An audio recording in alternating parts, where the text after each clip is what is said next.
All right then. Here we are figuring on what's going to take to get the phase 2 do's and nations done on this bleacher job. We'd be working on the lower section. Let's have a look-see. Got bolts to scarf off. We'll get out the scarfing tip and get rid of these. We got to get planks across here. See, we got a good bearing surface there. These planks need to go across here, and they need to be fastened to that bottom of that riser. Got a good bearing surface on this side. One of the things I'm noticing looking at this is that I thought before how that's quite a span across there. And the way it was when there was wood boards across there was a wooden support in the center. You can actually still see on the concrete where that wooden support was. Now, we wouldn't want a wooden support in there now. We're going with steel on everything here. But the question is in my mind, if that plank that ran across there as the step, if the plank was steel, would it need a support?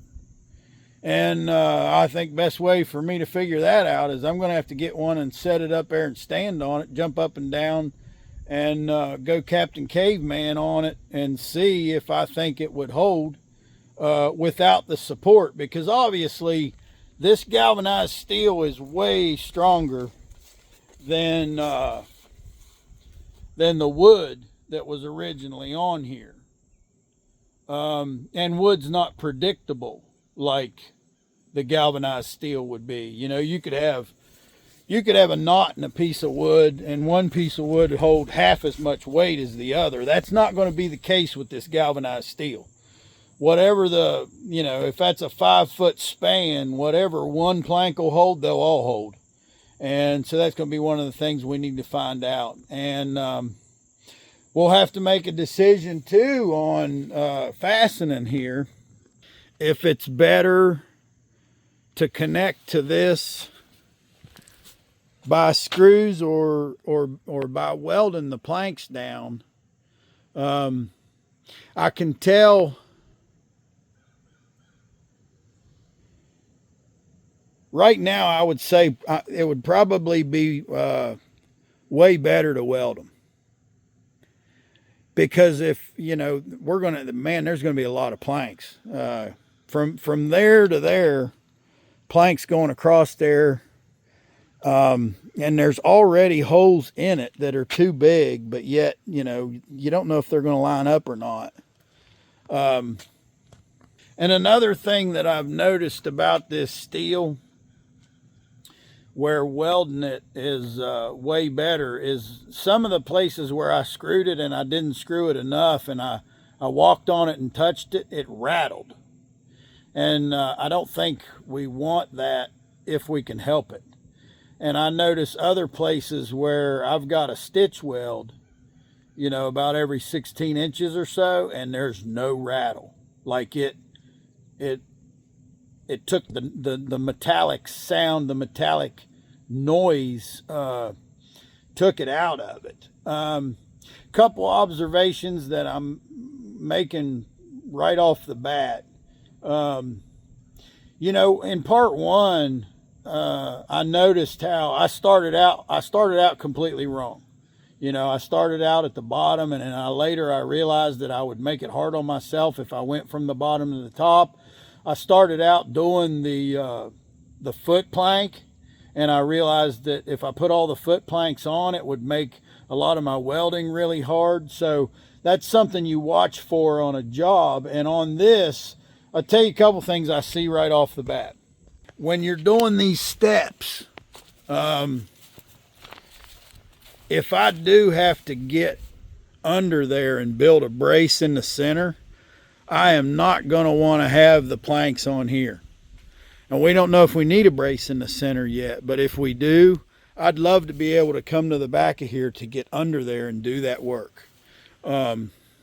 Because this is a lot harder to go through if there were planks here. You know, so that's one thing. Another thing is these need to be welded. When the wood was here, it wouldn't have been easy to weld this up the way I have all the rest of them welded.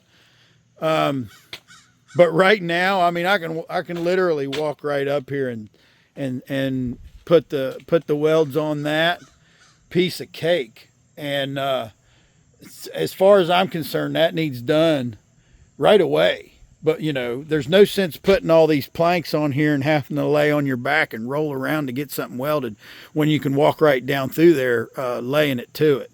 So, looks to me like the very first thing I need to do is get that Art Captain MiG 200 set up with that flux core wire that I like for this, and get that welded across there, and that'd be a good start. And then we can move on to getting us a plank and running it across the steps and seeing how stiff it is. And probably before we do that, we'll get the torch out and scarf a bunch of these bolts off. There's going to be plenty of these that were holding the wood that they just got to get cut off. And I did, in part one, I did some filming of scarfing those bolts off with a scarfing tip, and I talked quite a bit about how the scarfing tip was a lot better than a cutting tip for that job. And so if you didn't see part one, you can go back and check that out. But I'm going to get to work on this, and there's some of it here I'm not going to refilm things that I did film in part one, but I'm going to get to work. You weld for a living, then you're going to be on jobs, and you're going to be at places, and people will ask you, how big of a gap can you fill up? Or you'll be in a situation where there's a gap, and somebody will be standing there, and they'll say, how big of a gap can you weld up? Can you weld that up? I always answer the same way. I say, if I can step across it, I can weld it. Obviously that sounds a little bit ridiculous, but what I mean by that is, there's no gap you can't bridge. If you're going to pay me by the hour to fill it up, I'll fill up the Grand Canyon. But generally, the welder at home, the hobby welder, or somebody that's just learning, really doesn't understand a couple things when it comes to having to fill up a gap. And the very first one in most cases is you've got to realize there is one. You know, you got to be paying attention to realize that. Let's look right here. If you look at how, this is how normally these have been fitting. You know, that's pretty tight right there. If I move on, now see how this is getting bigger? I've got to make a weld right here. See, it would be the one in between that weld and that weld. I've got to make a weld right there. And this opening is considerably bigger than what I've been dealing with. I'll try to show you. Seems like it's really hard to see. It's not, I don't have a lot of light is the thing. It's pretty gloomy today. This is a 3/32 inch welding rod. And if I put it up here, it almost goes in there. Actually, I can jam it in there. So the gap that we're talking about in this case is 3/32 of an inch. And whether the gap is big or not is relative to the material that you're welding. You got to bear in mind that this material that I'm welding is about 14 gauge. This is extremely thin. You know, if you had a 3/32 inch gap on some 1/4 inch metal, that'd be a good gap. You know, that'd be a gap that would help you get penetration. If you've got a 3/32 gap on 14 gauge metal, that's a big gap. That means that if you start out welding here on this thin material and you don't realize that you have a gap, you're going to blow a hole in it. You'll reach a point where it gets so hot you're not welding. You're not adding material. If you're not adding a bead of weld, you're not welding, and you can burn a hole in one or two or both of the pieces that you're trying to fuse together, which is there again undesirable. I'm going to get a power. I haven't been power brushing any of this, but I'll get out a power brush for this example that I'm going to show you, and I'll film the welding of this, and I just want to show the technique I'm going to use to weld this up. Now, when gaps are bigger than this, there's a technique that you do called buttering, where instead of trying to weld the two together, you would run beads on one side and let that cool, run a bead on the other side and let it cool, and go back and forth running beads to try and fill it up. If the gap's bigger even than that, you may do some hillbilly tigging, where you're taking take a welding rod and bust the flux off of it and add this rod in as a way to bridge across. Now, what I'm going to do right here, which is more common because it's most common to have a gap that's just a little bit too big. And there's two things about it. One, you got to realize it. You got to be paying enough attention to realize that before you just fire up and try to run a bead, look and see and realize, oh, this gap is bigger. I need to do something. And you need to do that, realize that, before you fire up and run a bead and blow a hole in something. Because then, obviously that's something's going to take you longer to fix than doing it right the first time. Let's do it right the first time. And the way to do it in this situation, I'm going to make tacks. Tack. I'm going to skip and make a series of tacks. And then I'll show you that. Once that series of tacks is made in the length that I want to make a weld, I'm going to put a tack in between each of those tacks. And see, I can do all that without overheating the material, but by adding the little bit of material that I'm adding and bridging across it, I'm going to create a surface that's ready to take a bead of weld, because the gap that's there right now won't hold a bead of weld. If you try and run a bead of weld across there, you're going to blow a hole in it. It won't weld up. It's too big of a gap. So I'm just going to show you that.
out of the stuff that I had took apart and some of the bent pieces, there were several bent planks that I wasn't able to use when I was putting the top section together, but I wanted to save them because I knew when we did these steps there would be pieces to cut.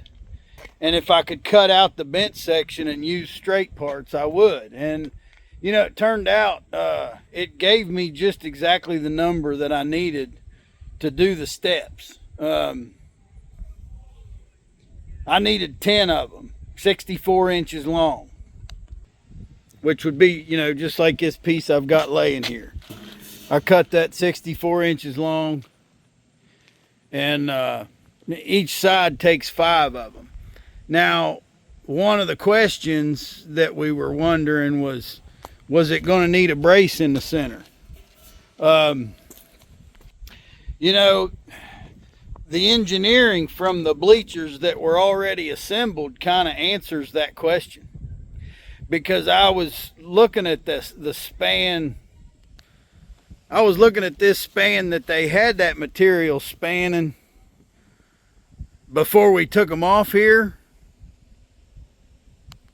They span 74 inches.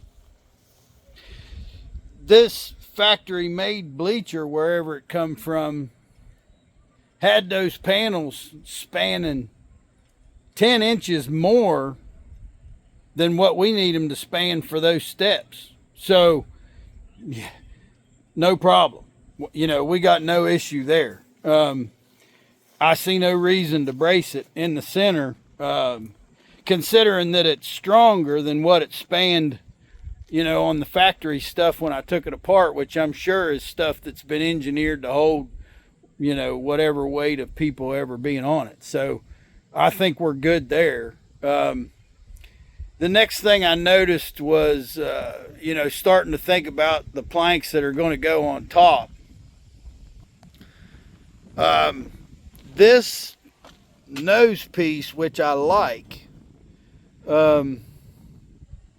this would make a nice end cap for our planks, because I'm noticing that I don't think it's a problem that this is open over here on the sides of these steps, but I don't think I'd want it that way right across here, where people are actually going to put their foot. I wouldn't want it like that. If I could have a nice nosing piece like this, that'd be good. And it makes you want to leave this nose piece there, but measuring this, this is made for 1.5 inch thick board. This is too low because these planks I'm using, they're 2 inches high, and that means you'd have an open hole of the plank sticking up higher than this. That's another thing that I feel like would be undesirable, but I think we can fix that. And I think the fix really is to remove these bolts and remove this nosing. Just take it off there for now and go ahead and run all the planks and then put this back on. And when we put it back on, I'm not sure if we'll use the bolt holes or how we'll fasten it, weld it down or whatever. But it's not probably, but it's for sure going to be higher than it is now, because we want it to cover the end of something that's 2 inches thick, and it was made to cover the end of something that was 1.5 inches thick, because of the way it had the boards on there. I can go ahead and since I've got the machine out, I'm pretty much set up to weld in this area. I'm going to go ahead and do these steps, and I need them there anyway, because when I work on this platform, that gives me a way to get up there. I can't see where putting the steps together is going to put anything in the way of anything else I got to do. And since I got those parts ready and the machine's out to put them on there, that's going to be the next thing. There's 10 of them, 5 on each, 5 on each end. I'm going to get these ends squared up and weld those steps on there.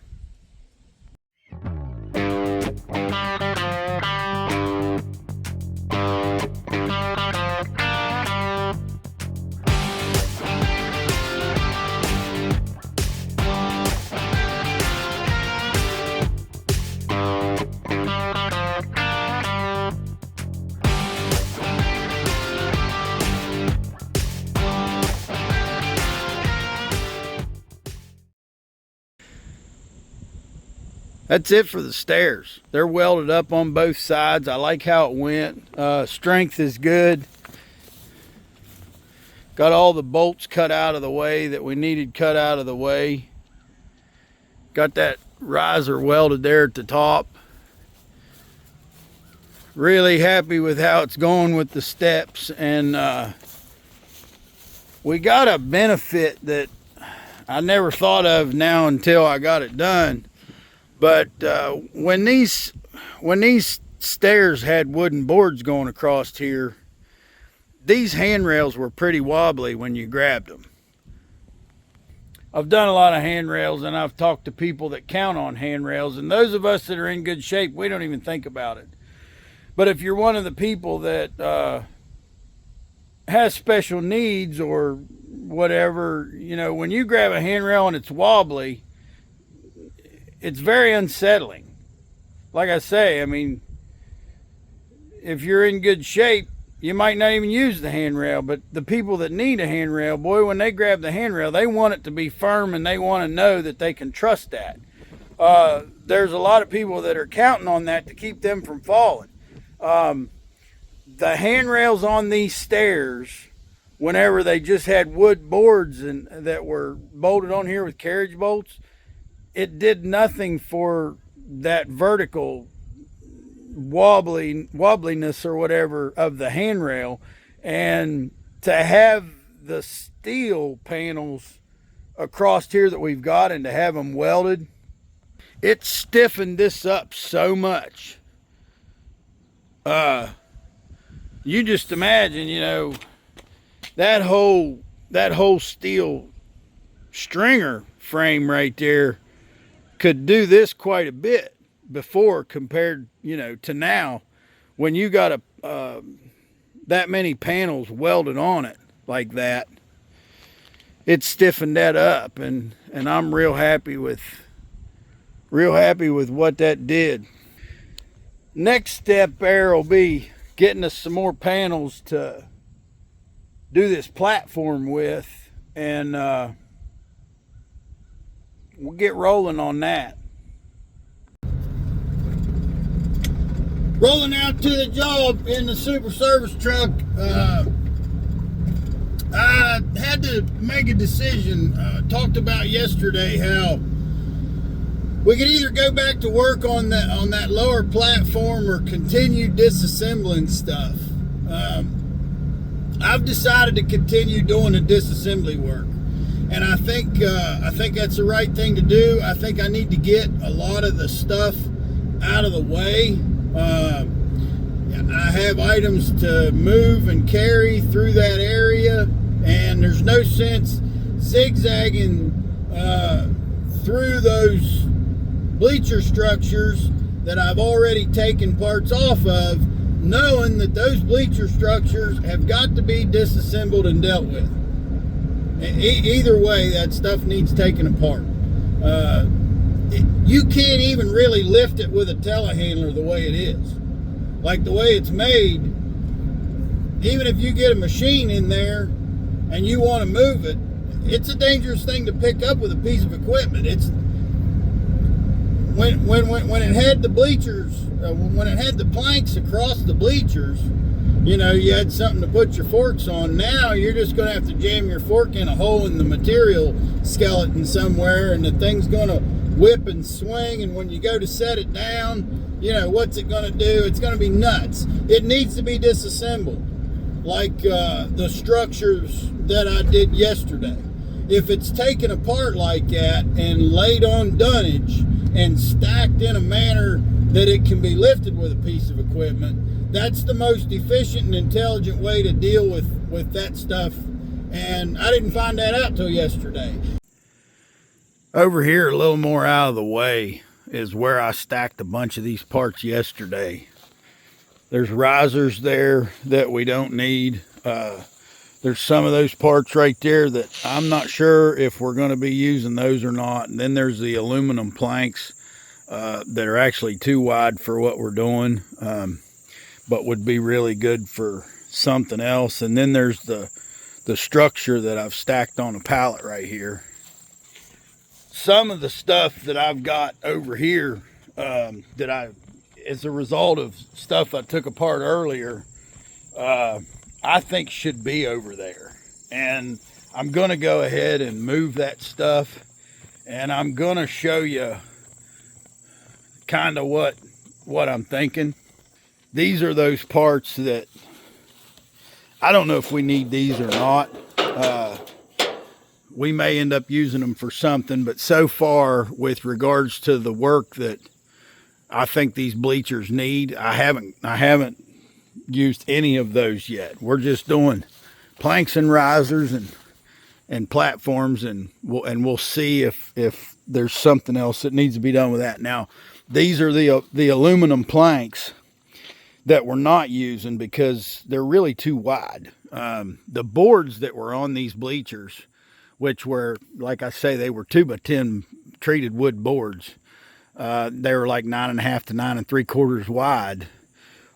It made it work out where the galvanized steel planks that are 9.5 inches wide, 9 3/4 inches wide, that's what we end up using. So these planks don't really fit, but you know, it's stuff that belongs to the county that we can use for something. And I want to show you, I don't know how well you can see this, but if you look at the ground right here,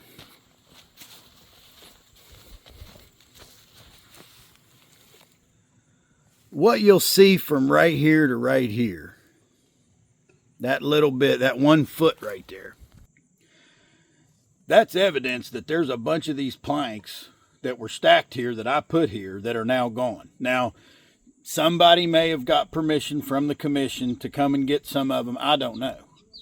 But I tell you what, there's a cattle barn right down the hill from here where they have stock sales, and these farmers driving by here all the time probably come up with a whole lot of uses for them aluminum planks. And I think I'm going to take away the temptation of them just stopping and picking up a few. Like I said, those may have been taken by somebody that has permission. I don't know. I'm not aware of that. The fact is, there's probably at least a half a dozen of them that were here that are now gone.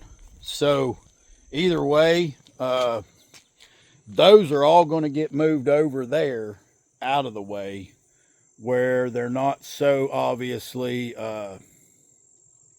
right along this road. All right, then, we got that do's and done. That pile of the aluminum seats and that pile of the galvanized sections,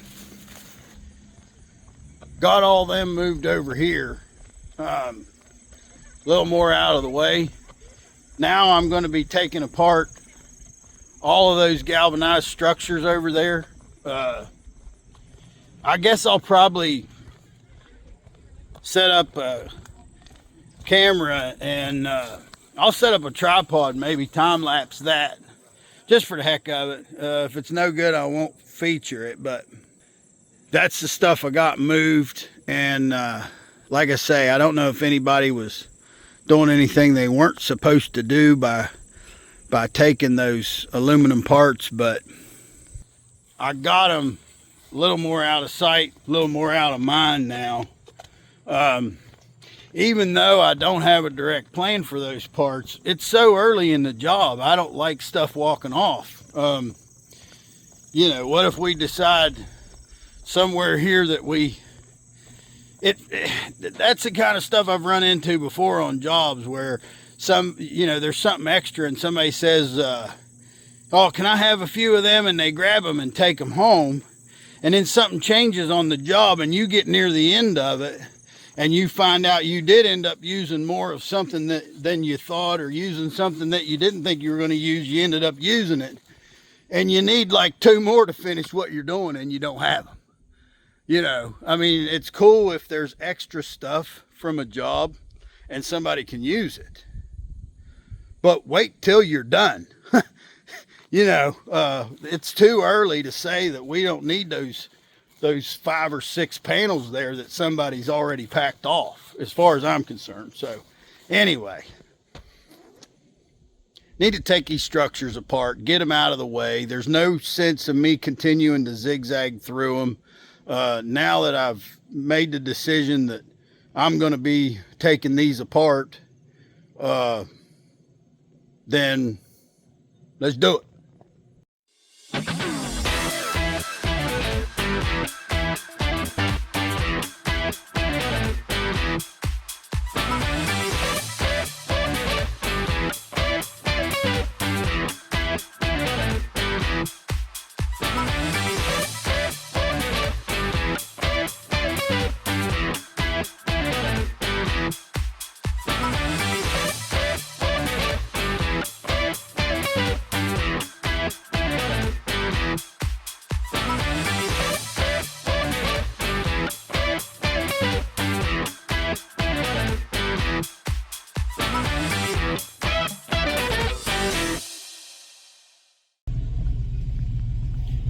Pretty good amount of do's and done here.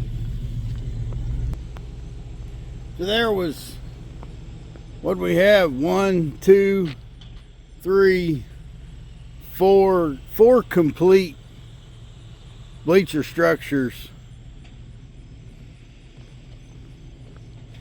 that I took apart. And I don't know if you'll be able to see in the time lapse, but one of the things I run into with those flat bars where the bleachers had been handled rough with a telehandler, a lot of those were bent so bad you couldn't even stack them flat on a pallet. And I was taking them over there and jamming them in that bleacher structure and getting them straight enough. See, I've got them straight enough that at least stack flat on a pallet. Made, you know, nice looking stacks here, neatly stacked the stuff that we took apart, that I took apart today. And then that one right there, I didn't get these two bleacher structures disassembled, but that one right there had a bunch of panels and risers and those galvanized toe kicks that was still on it, and I got those took off and I got them carried over to that staging area there in the back and got them stowed back there. So I'm feeling, I mean, that was a lot of work, a lot of labor. I'm feeling pretty good about getting that done. And what I'll have to decide now, obviously, for tomorrow is if I'm going to go ahead and take those other bleacher structures apart, or if I'm just going to take the panels that I've got here and go ahead and do that, put the planks on that bottom section, going back to work putting stuff together. I might just do both if I can, like start out hopefully in the first half of the day taking the bleachers structures apart, get them stacked, and then second half of the day or the rest of the day, you know, work on the planks. As of right now, I figure that's what I'll do. But anywho, we're getting in me super service truckster and we're going to head out.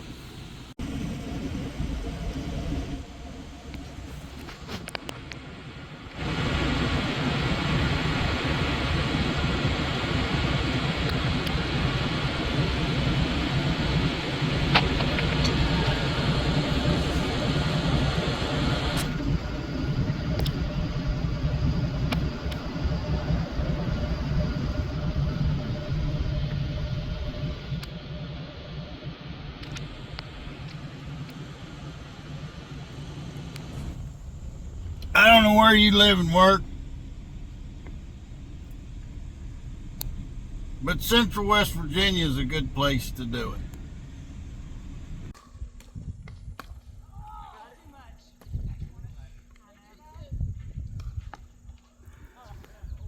Not sure if you've seen, it's been on the news and stuff about this new craze with the pickleball. People are really getting into playing this. It's like a condensed form of tennis, I guess. I don't know a lot about it.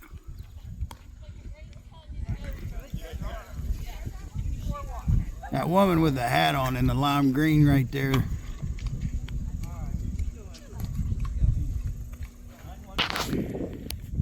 She's really into playing pickleball.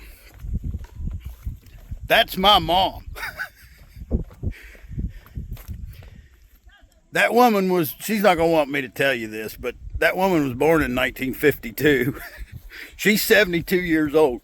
She's down there playing pickleball. We keep going. That's how we roll. My grandma, you know, her mom, she kept going till she was old. We ain't got quit. Ain't no quit. Anyways, working on these bleachers here.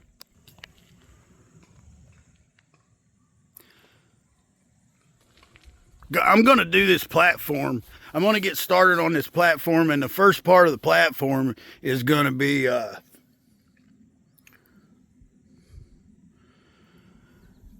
I'm going to get two 15-foot sections and put up here and shove them against the bottom of that riser, because they need to be, see, this riser needs pushed in. It needs pushed in till it hits the structure here. And I want to make sure the way that's pushed in against the structure, that's going to set the stage for the way the rest of the parts come out. And I'm going to be doing that first. And one of the things I was thinking of, I don't know if you remember, but we got that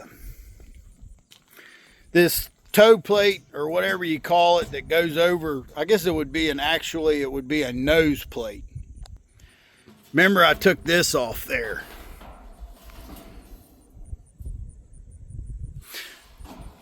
And that's going to go across the end of here. And you know, these panels we're using have the end cap like this.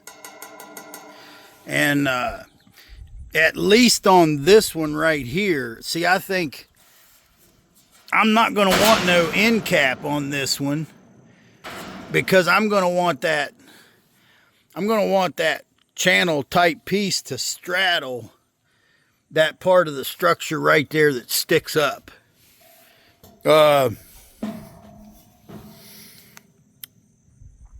So we may have end caps on the other ones. Really, I think we could take the end caps off of all of them, but only on the ends, because remember, where they come together in the middle, the end cap is actually what I connected to one another.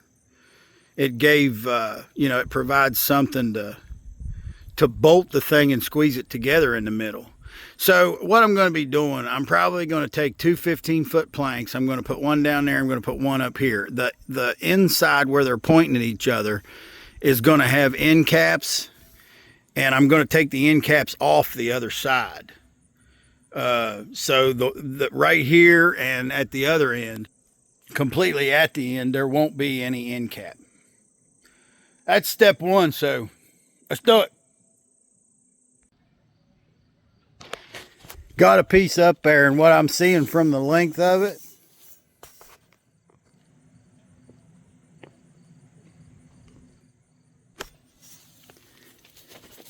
there's we're in another situation where there's plenty of length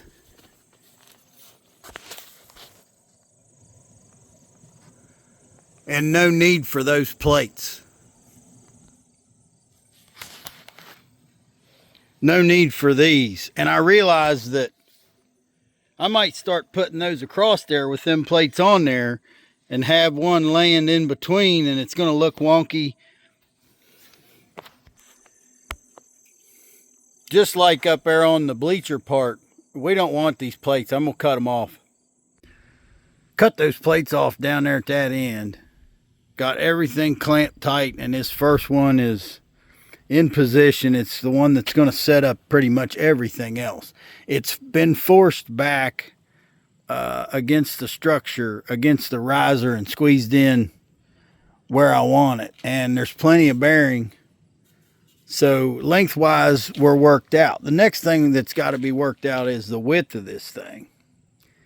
The panels I'm using here, these planks I'm using, are 9.5 inches wide. And if you were to run 5 of those planks 9.5 inches wide, tight together, it would bring you right here where I made this mark, which is coming up shy. I can't have a gap that big. If I was to run 6 of them, the last one would end right here, meaning that the very last one would have to be notched out. Everywhere there's a brace like this for the handrail, that's a spot where you would notch. Now another option would be to run 5 of them and put a gap in between them. And I've calculated that. If I put 5 of them down and run a gap in between them, that gap would be 1 5/8 inches. We ain't doing that. I don't like that. That's too big of a gap. I mean, I can see how people would say, oh, you need a gap in there so water will go through it. But 1 5/8 inches is too much, and I'm not really worried about water. You know, this is not really a wintertime thing where water would be a huge concern. If it was, water's going to get down off the thing anyway. I'm not worried about, I would rather have them squeezed tight together, especially with certain people with certain shoes. You know, if our options are saving 2 planks by having a gap in between every one of these that's 1 5/8 inches, that's too big of a gap. I don't think I want any gap at all. I think the right thing to do is to run 6 planks and notch out for those. You know, notch it where it'll fit around those. And I can probably fit that where I could weld it to that brace as far as helping it hold. And if I don't get it that tight, I could add some sort of a clip that allowed me to bolt it or weld it to that. I think that's what I'll end up doing. But right now, this one that I've got down here that's nice and straight, it's the one that needs to get welded to the bottom of these risers. It's going to get stitch welded across here and then welded right here to the structure. And I'm going to do that, and then we can start putting planks on here, and after the welding's done, we can plank across and see where we come out.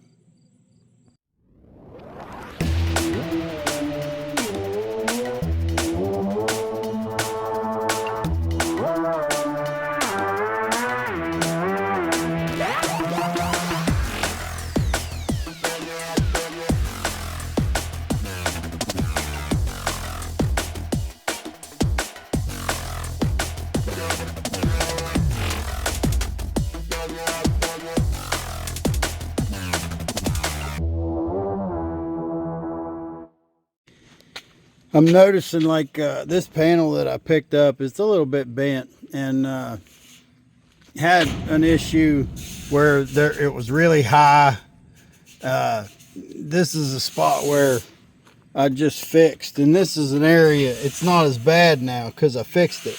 But another example where tools and materials can be used in ways for which they were never intended. This clamp, obviously, the vice grip 11SP. I also like the 11R that doesn't have the little feet on it. But anyway, you know, they're a great clamp. But you see what I'm doing with that right there? I'm not clamping. Actually, I didn't even open the clamp. I left the clamp closed. But if I put this up here like that and press down, you see what's happening there?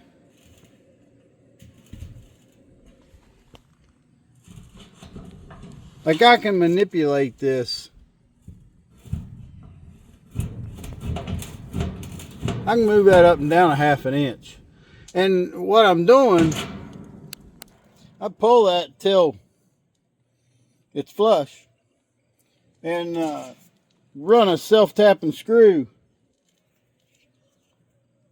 through the both of them to keep it there, which not only keeps the high and low fixed, but this also squeezes the two planks together. So anyway, I'm just going to keep going down through here.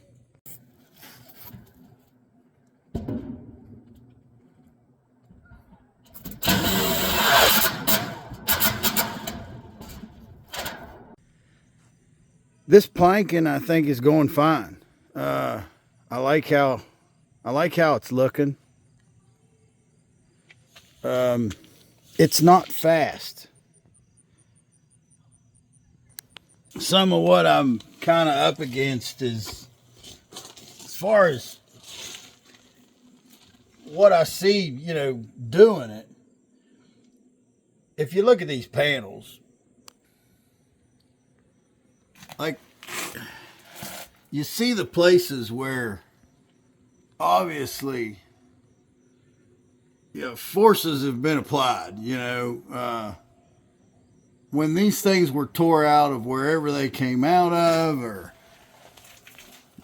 where they've been handled with the telehandler since then, this stuff's just tweaked a little bit. And the thing about doing this platform is I'm lining all these up where any little tweak shows. And we don't want that. I'm not going to leave it that way. I'm not going to have planks that, you know, go up and down, up and down. I have to stop and perform clamping. And pretty much it's clamping and then adding screws. And, you know, if I got to stick a piece of metal in somewhere or whatever I'm having to do, I've got to get it fastened, not only fastened to the structure, but lined up with one another and straight. And like I said, and that's the thing about having these parts donated, you know, it's great that the county's got this stuff and doesn't have money in buying brand new stuff. And if you did, boy, you'd have a lot of money in this metal. Even if you were doing exactly what we were doing right now, but buying brand new metal to do it, that would probably be cheaper than buying the brand new bleachers, but it wouldn't be nearly as good a deal as what we've got on this stuff. And the fact that, you know, the stuff's been donated and it's going to take me a few minutes more to get the tweaks out of it to get it lined up, we're still ahead of the game. It's still looking fine, you know. It's Thursday in this week, you know, as of tomorrow, it is going to take me some time to notch that last plank. And after the last plank's notched, there's welding that's going to be done. But I'm still looking good for the week. Like, you know, this platform that didn't even have steps on it when I started this week is going to have all the steps and all the platform and be done this week. So I got no complaints about how it's going. It's just not fast. And like I say, if you bought brand new planks, you could probably slam them down there, shove them together, and they'd all be perfectly straight. But it's a lot of money, so we're going to make it work. I want to get things put away, and we'll get back on this tomorrow and probably get this lower section done. Beautiful day. Had a great 6-mile run this morning. I really appreciate that more than normal because my last run day, which was Monday, it rained. And I ended up running on the treadmill at the gym. And when I do that, I feel like one of them hamsters in the wheel, you know. It's psychologically, there's such a huge difference. When I can go to town and run and you know, run around town, like, I know I'm not really going anywhere, but I feel like I'm going somewhere. And takes a lot more discipline to stay on that treadmill. But, you know, I made that happen too. But, yeah, it was great. Beautiful. I got out there, it was 50 degrees this morning. I said, boy, you can hit her, buddy. You ain't gonna worry about getting hot. Anywhoser, we're gonna get on getting this done. Ain't nothing to it but to do it. With these planks now, I'm at the end where I'm doing the notches, getting these notched out. And it's amazing with this stuff, you know, this thin metal. When you, this stuff is so stiff and so strong, and then you cut a notch out of it. It's strong. It's strong because of those bends, you know, the bends in it and the way that it's formed into that structure. You cut that side out of it and that's gone. You know, it's really wonky, and it's like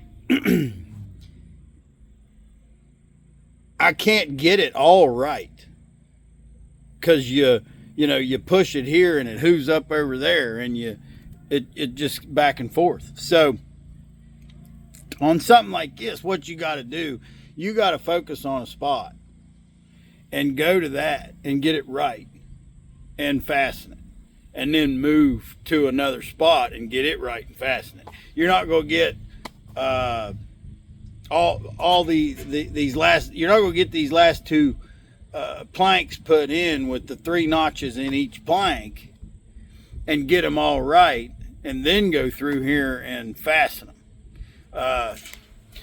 Look at the one I'm working on.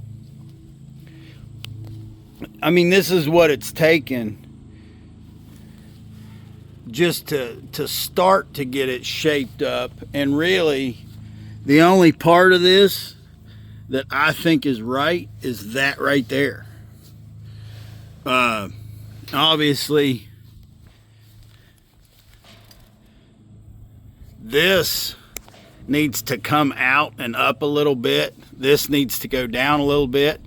But every time I try to manipulate it, it messes up what I like about this right here. I've tried to move it and had this buckled down on me, which I don't want, because I don't want a puddling spot like that. It's time to get out the arc captain and go to the spot that I like and weld it, and then move to another spot, get it how you like it, and weld it.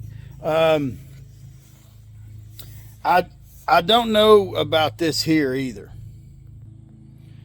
The opening, it might be all right. I'll tell you what I'm thinking though. I'm wondering about putting that back in there. I'm going to have to try putting that back in there on at least one of them. Because if that doesn't take a ridiculous amount of time, I think it's the right thing to do. You know, put it back. You cut it out, put it back. We're going to have to see how this goes. Stay tuned.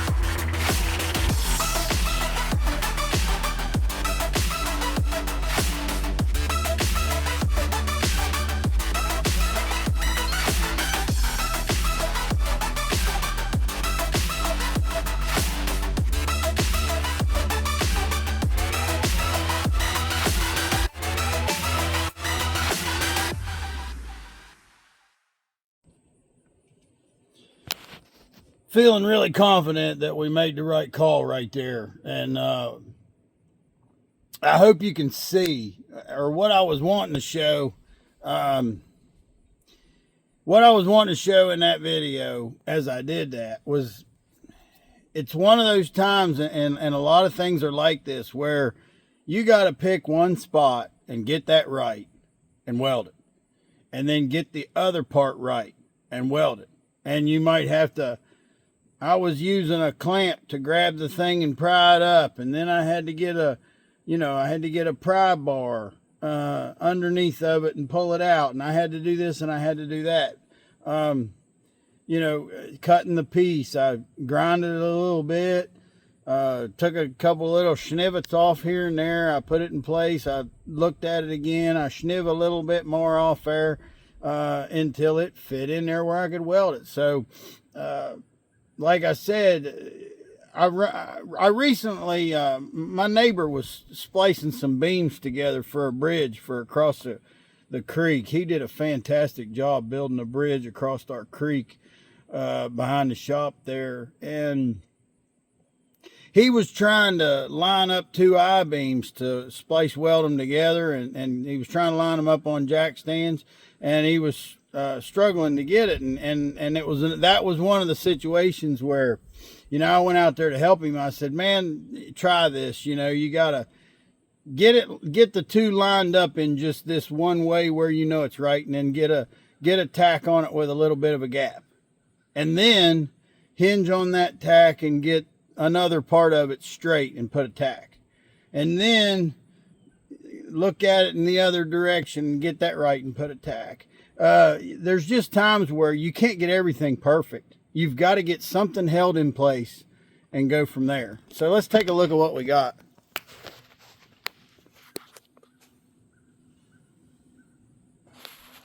I'm going to tell you, that arc captain and that arc captain flux core wire on this paper thin galvanized, this stuff is thin, and it is doing, it's doing a job on it. I'm curious, I'm not positive what the actual thickness of this is. I would guess, if we go and look at the edge of it,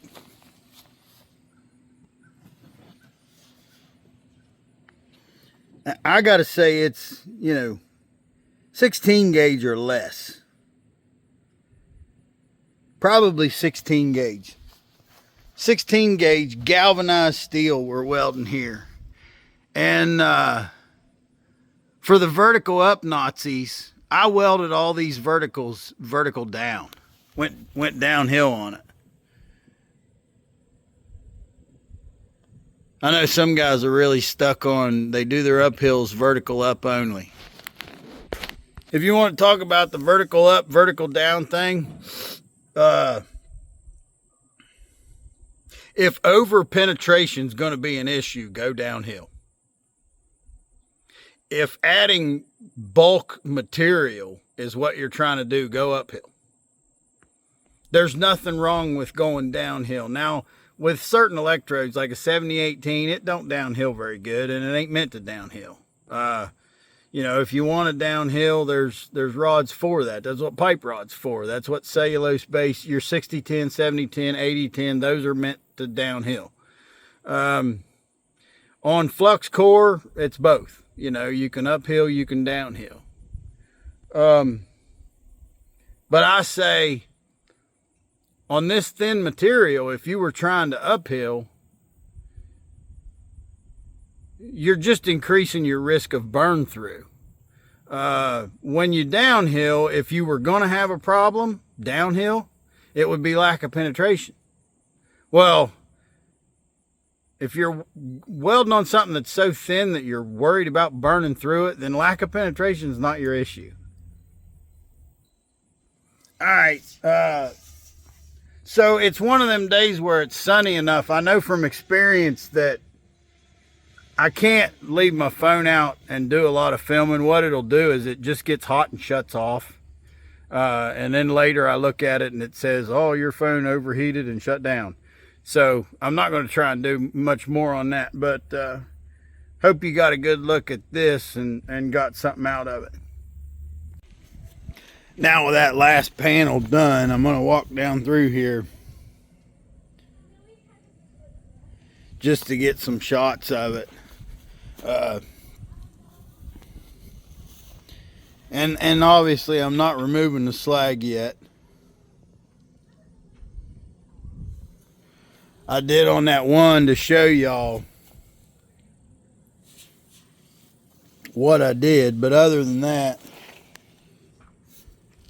I've just been moving down through there getting her done. But this is one that's cleaned up, and you can see a little more of what it looks like. So the next step on this lower platform is going to be these nosing pieces on the end, and I took the floor plate, bent plate nose piece that came, or that was with this stair unit, and I set it up here just temporarily where we can look at it. It's a nice piece, and it was bolted to this angle iron bracket right here. And the way it was originally, the wooden boards would have come up underneath of that. And you see what we got, there's a gap there that I got to do something about.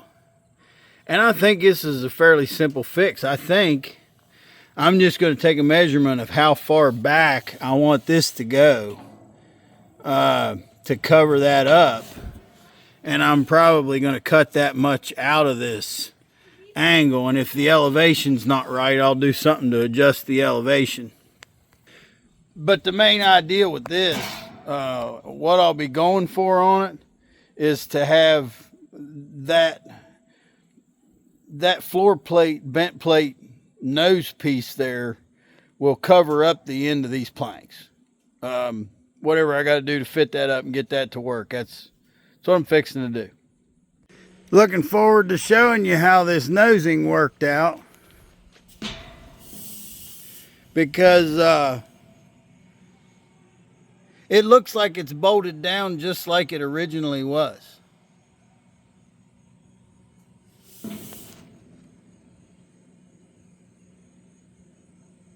I'm liking it. It's not bolted down. This one is not bolted down exactly like it originally was, because like I said, I had to move it that direction. What I actually did, I ended up trimming enough out of this that it went back. I made it go back the distance of exactly one bolt hole. So where this hole of the plate was bolted in this hole of the structure, now this hole of the plate's bolted in that hole of the structure, and back here I've bolted it to the plank. And I actually, since the plank's thin, I took the piece that I cut out of here that had a hole drilled in it, and I put it underneath there as pretty much a monster washer to squeeze on that thin metal. So it's just been shifted back one bolt hole and bolted back on there. And I like it. I like how that did. Now, this one down here, it's different, but the end result from looking at it looks the same. This one is actually bolted in the same bolt holes that it was bolted in before, and it didn't need to shift back in order to cover the panels. So let's take a look at this one. Now this one is bolted on there in the same holes of the structure that it was bolted on before. It's just that little bit higher. And you'll see, like, if you look in there, that's spaced up with two washers right there. And then in the back, it's just squashed down on the panels. Which, like this part of the panel, you could crush if it wasn't for this. You know, where the two panels go together, and there's that pretty much an I-beam now, you know, when they're together like that. That's what it's pressing down on, and that's what you're not going to crush. So it's squished down on there, and of course, like I say, from standing back here and going up the steps, the two ends look the same. I'm happy with this as a week's work. I think I made the right decision here on this end panel.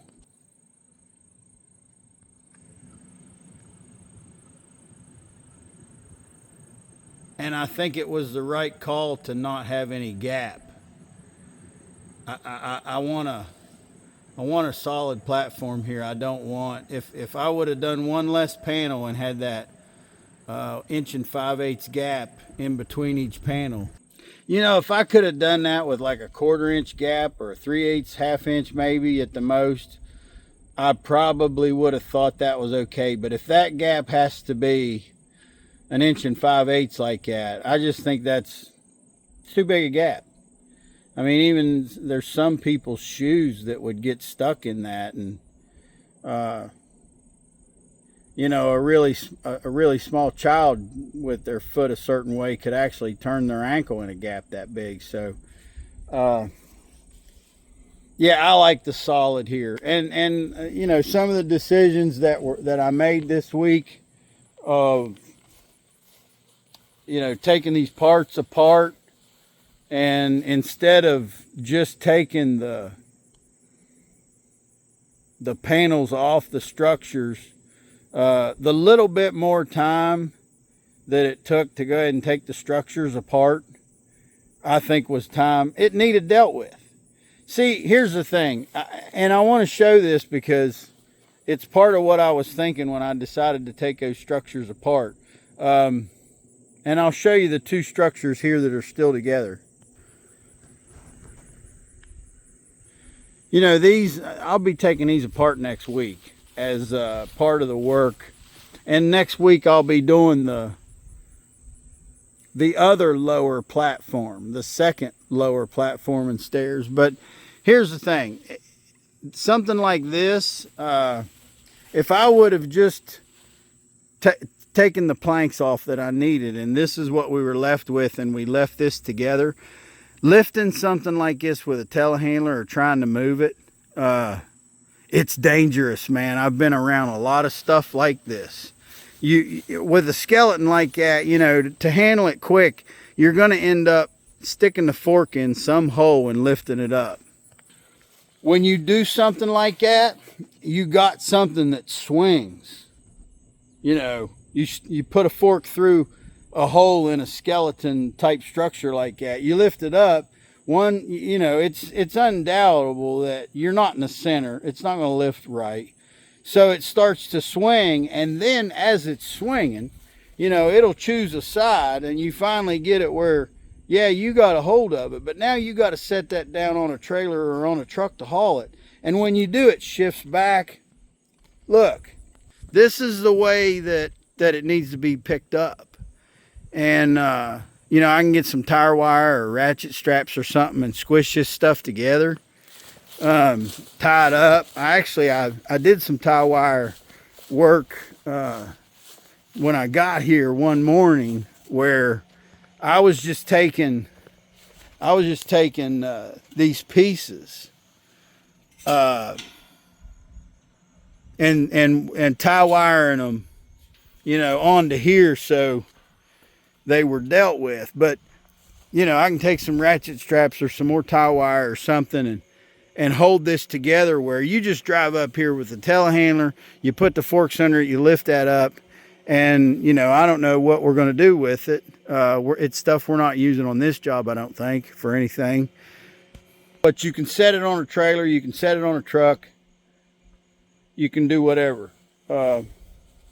All right, so I've got a lot of tools to put away. It's Friday evening. Good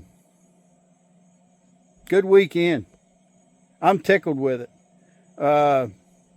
And just in case, I don't know how much more there'll be, but, you know, the other platform's going to be just like this one. I don't know. If any ideas come up, I'll shoot some more video. But one thing I'm going to mention about the wire welding as a tip, that here's something I ran into today, and I started having issues with my wire feed, and what it was, it's almost always in the contact tip, and I thought that the contact tip was old, and I said, I'm gonna go ahead and change that tip. So I went ahead and changed the tip. And this is part of wire welding is an easy way to weld, especially with flux core wire, but it's a gizmo. You know, yeah, that's the thing. It's a gizmo, and you got to learn about what's going on instead of just getting frustrated. You got to learn to fix problems. But here's what happened. I changed the contact tip, and I continued to have problems. I was getting stuck in my contact tip again. And 2 or 3 times I was noticing that I was having wire feed issues. And one of the things that I'd kind of overlooked, I thought about it once. A lot of times what I do when I go to work on something, the first thing I do welding wise is I'll take a grinder and I'll clean a spot just shiny clean with a grinder to put my ground clamp on. And you want to get a good ground. And that's important. And I've gotten away with not doing that several times on this job. And the reason I didn't want to is because when you do that on this galvanized, you're making a place that's going to rust that wouldn't have rusted otherwise. And several times I've hooked my ground clamp on the galvanized here, and it went through fine, and I ended up not having to grind a spot. But I noticed today when I was having wire feed troubles, I looked down and, you know, there's those black burns around the ground clamp on the metal. And I was realizing that I was getting extra arcing because I wasn't getting a good ground through having the ground clamp on this zinc instead of the metal. So I grinded a spot, and I put the ground clamp on there, and I put in a good contact tip, and I had no more problems whatsoever. So here's what was happening. And people get really frustrated with their wire feed machines when they start having that issue where it's not feeding good. And a lot of times you just look down and your cable hose is bent really bad, or it's coiled up around there. Now, you need to run that as straight as you can run it, and that's always going to help. But here's the other thing, and this is what was happening to me today. I wasn't getting a good ground. My ground clamp was not on a grinded clean spot. So when I would squeeze the trigger and my wire would come out and it made contact with the steel, it didn't arc and start welding right away. The wire would touch the steel, but not arc. Guess where the arc formed? Between the wire and the contact tip.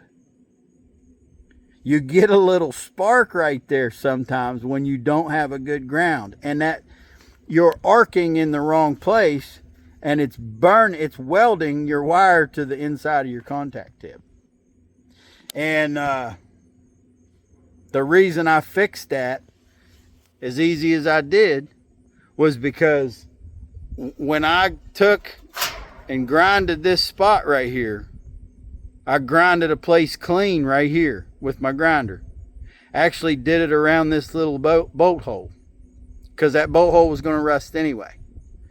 So around this little, there used to be a hole, or used to be a screw in this or something. So around this little hole, I grinded a place, and I put my ground clamp on that spot. Trying to get where you can see that. I can't tell if you can see it or not. But anyways, I put my ground clamp on, and then as soon as my wire made contact with the metal I wanted to weld, it started welding. Instead of arcing between the wire and contact tip and welding my wire to my contact tip and making a burn spot inside my contact tip.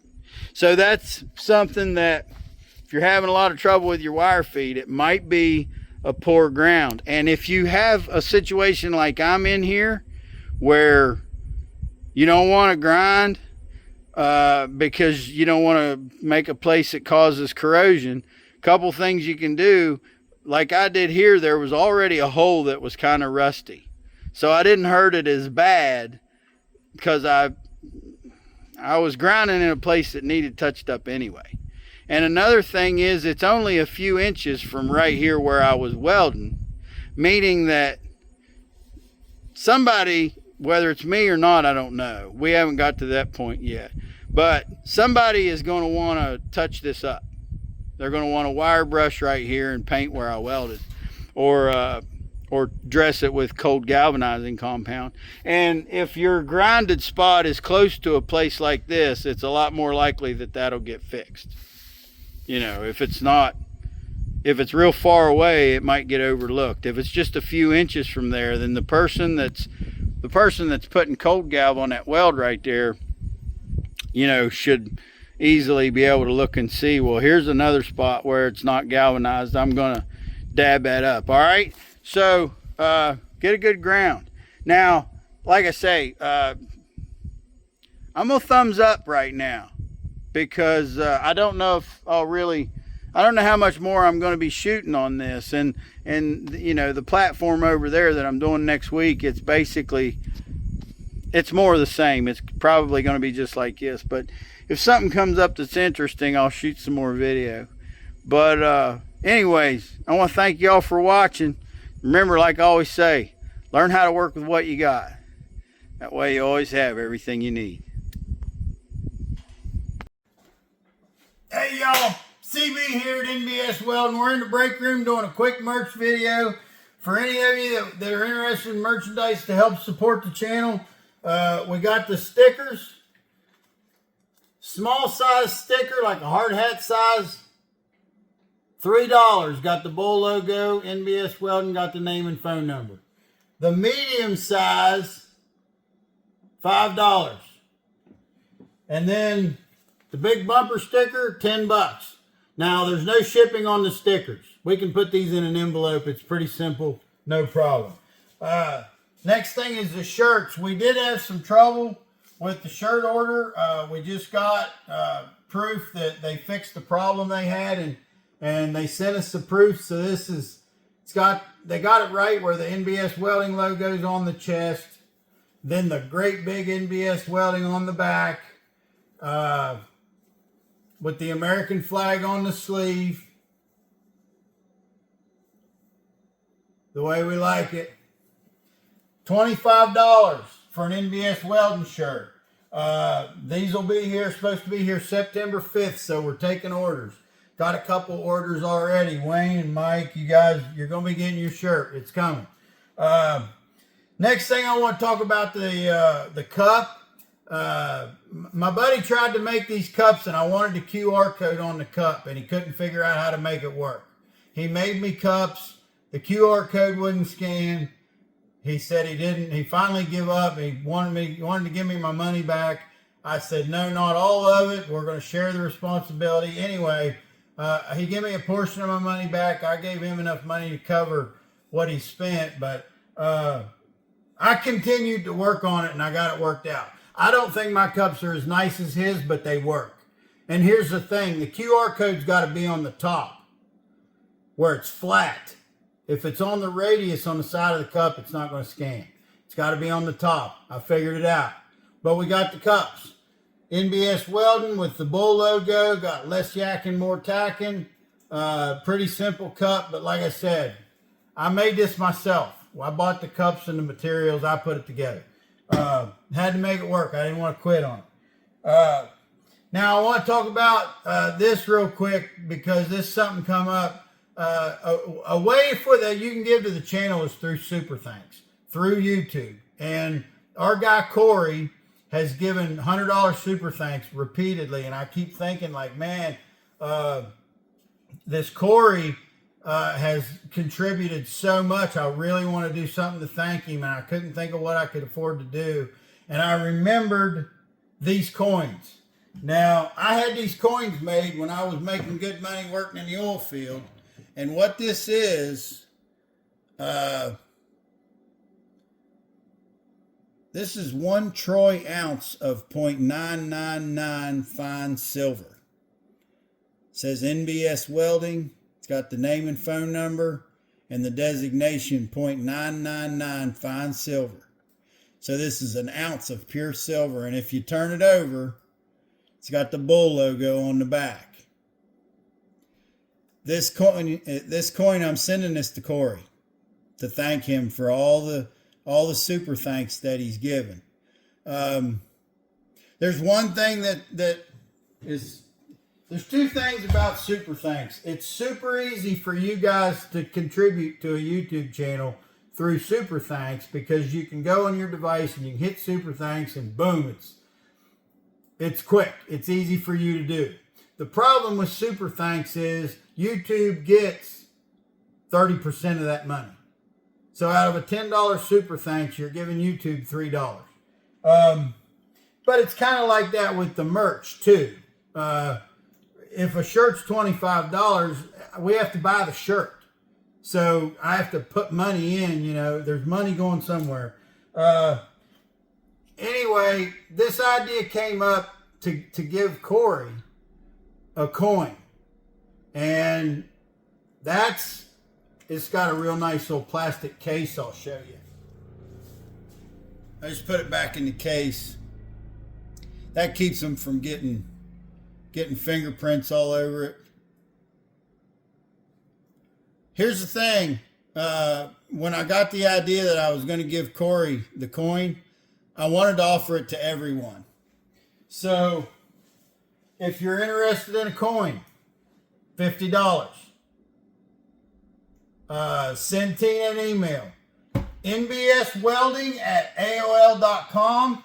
And thank y'all.